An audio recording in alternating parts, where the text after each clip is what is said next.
गमनः परमं प्रहृष्यमाणः निशीचरपति संशयं विदित्वा सुरगणमध्यगतो वचस्वरेति ॐ तत्सत् सूर्यदेवाय नमः सूर्यदेवाय नमः सूर्यदेवाय नमः सर्वमङ्गलमाङ्गल्ये शिवे सर्वार्थसाधके అప్పుడే అమ్మ పూజ కూడా అయిపోయింది. ఆరే కదా అయింది.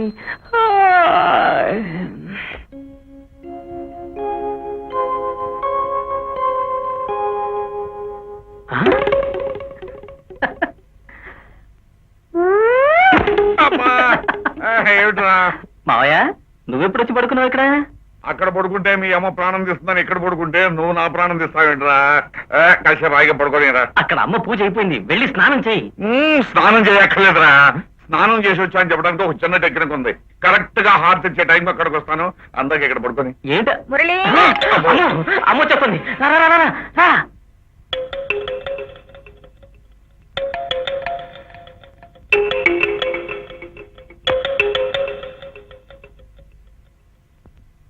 సకల దురితోపశమనం సమస్త వ్యాధి నివారణం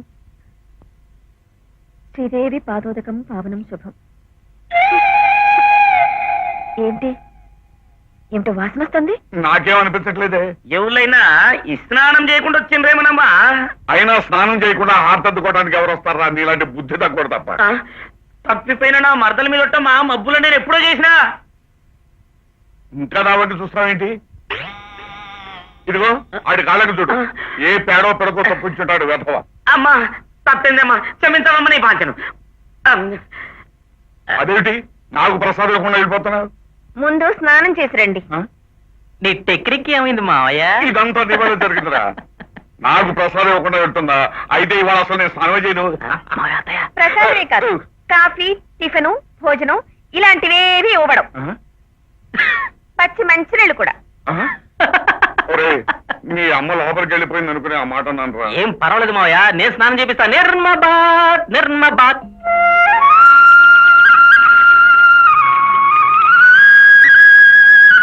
ఏంటమ్మా కొండ బరువుగా ఉందంటే సాయం పట్టమంటావా? సాయం పట్టే వయసు తాకెక్కడ ఉంది బాబు, అది ఇప్పుడు పట్టు తప్పే వయసు కదా.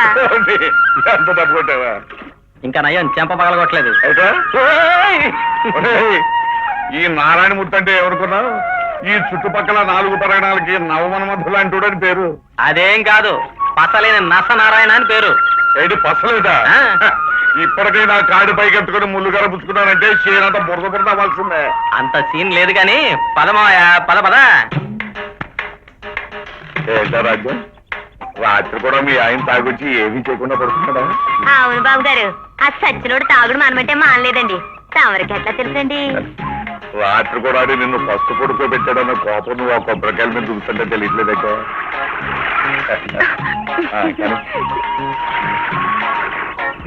మీకెంత వయసు వచ్చినా ఇట మాత్రం తగ్గలేదు బాబు గారు. చేతలకు వయసు కానీ మాటకు వయసు ఎందుక?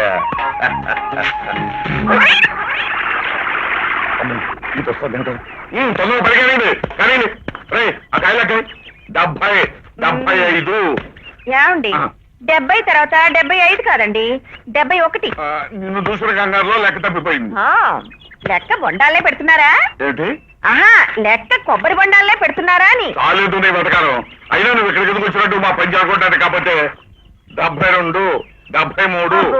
పని మీద ఏమి శ్రద్ధ, ఏమి శ్రద్ధ. నాకెప్పుడు పని మీద శ్రద్ధ. ఏంటమ్మా నువ్వు వచ్చేసేంటి? మన పని చేయకుంటానికి. ఒరే బుజ్జి, నీకోసమేరా. చూడు అబ్బబ్బా, ఎండలు ఎలా మండిపోతున్నాయో. పొడుగు తెచ్చుకోవడం మర్చిపోయావే. ఎండలో తిరిగితే పడదెబ్బ కొట్టదు. నల్లబడి ఏమిటి అలా చూస్తున్నావు? బొండలేరు యాభై బొండాలు. నీ కళ్ళల్లో కాకులు పడవా? అందరి కళ్ళు నీ మీదే ఉన్నాయి. గొడుగు చాటే పద బాబు. నాకెండ దెబ్బ కొడుతుందని నువ్వు ఇంత ఎండలో గొడుగు తీసుకుని వచ్చావా? యాదగిచ్చి పంపించచ్చు కదా. గొడుగు ఇవ్వడానికి రాలేదురా, ఇక్కడ నేనేం చేస్తున్నానని తనిఖీ చేయడానికి వచ్చింది. ఈ వయసులో మీ మీద తనిఖీలు ఎందుకులేండి, నా కొడుకు కోసమే వచ్చాను. పద బాబు, బొచ్చొద్దు కానీ. పర్వాలేదంటావా పిన్ని? కంగారు పడకమ్మా, ఆ టైంకా జరగాలని రాసి పెట్టుంది, జరిగింది. నా బిడ్డ ఎంత తల్లాడిపోతున్నాడు, వాడికి ఎంత నొప్పిగా ఉందో ఏమో. ఉండదా మరి, కంటి బిడ్డ కదమ్మా, నువ్వు కట్ట ధైర్యం తెచ్చుకోవాలా. ఏంటో కట్టాలని సారచమ్మ గారికే వస్తాయి, ఏమ్మా విశాలాచమ్మ, అల్లుడికి ఎలా ఉంది? అల్లుడేమిటి అల్లుడు? నీకు 1,00,000 సార్లు చెప్పాను, వాడు నాకు అల్లుడు కాదు, కొడుకు. నేను కన్న కొడుకు. కొడుకేలేమ్మా, ఊరికే అన్నాను.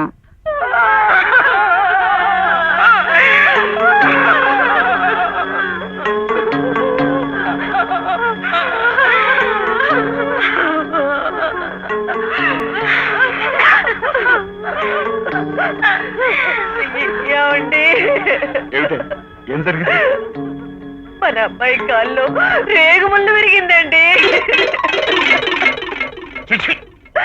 జరగకూడదు ఏదో జరిగిపోయిందని గుండెలు పగిలిపోయాయి. వారిని ఏమో ఏదో పెద్ద సులం దిగబడినట్టుగా ఏమిటి హడావడం తాను? ఆమెకి లేకపోతే అయిపోయింది, మీకైనా బుద్ధి ఉండక్కల. పక్కింట్లో ఏదైనా జరిగిందంటే చాలు, పంచదార దగ్గర నుంచి కాఫీ దగ్గర నుంచి ఏది దొరికితే అది పట్టుకుపోదామని దొంగ ఏడుపులు ఏడ్చుకుంటూ వాలిపోవటమే. పోనీ అవతలకి, అవతలకి పోనీ.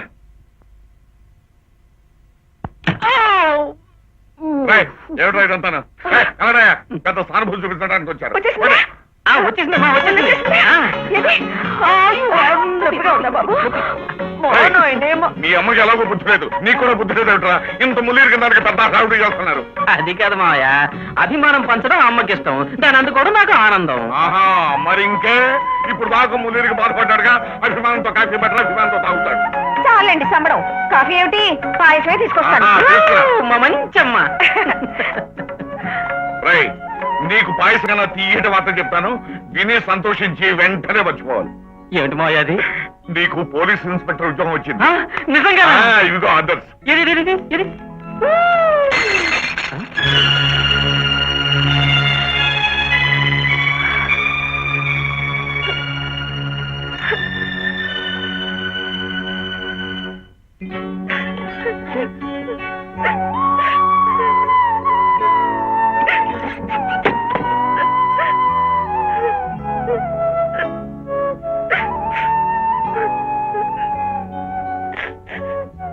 ప్రతి చిన్న విషయానికి మరీ ఇంత ఇదైపోతాడు విశాల. ఆహా, ఇది చిన్న విషయం కాదనుకో, అయినా సరే జీవితంలో ఈ ఒక్కసారి నీ ముద్దుల మొగుడు చెప్పిన మాట నువ్వు వింటున్నావు. మీరేం చెప్పొద్దు, నేనే విన్ను. ఇద్దరు కలిసి నన్ను మోసం చేస్తున్నారు.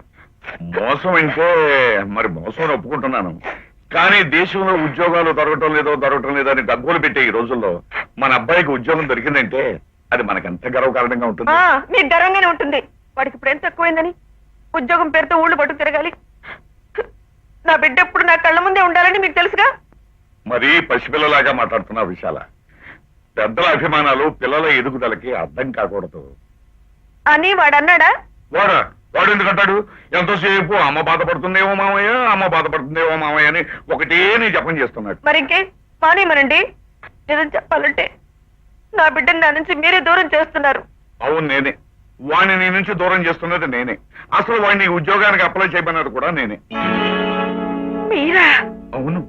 ఇదిగో ఈ ఊళ్ళో కరణం గారి కూతురు, మునసబు గారి మేనకోళ్ళు, చౌదరి గారి పెద్దమ్మాయి, రెడ్డి గారి ఆఖరు కూతురు ఒకరేమిటి వయసు వచ్చిన ప్రతి ఆడపిల్ల వాడిని ఎగరేసుకుపోవాలని వలలు విసురుతున్నారు, గేలాలు వేస్తున్నారు. వాడు ఇక్కడే ఉన్నాడు అనుకో, ఏదో ఒక రోజున మనకు దక్కకుండా పోవడం ఖాయం. అలా జరగకూడదని ఉద్యోగం పేరుతో వాడిని నీకు దూరంగా పంపిస్తున్నాను. ఇక కాదలేవనుకో నీ ఇష్టం.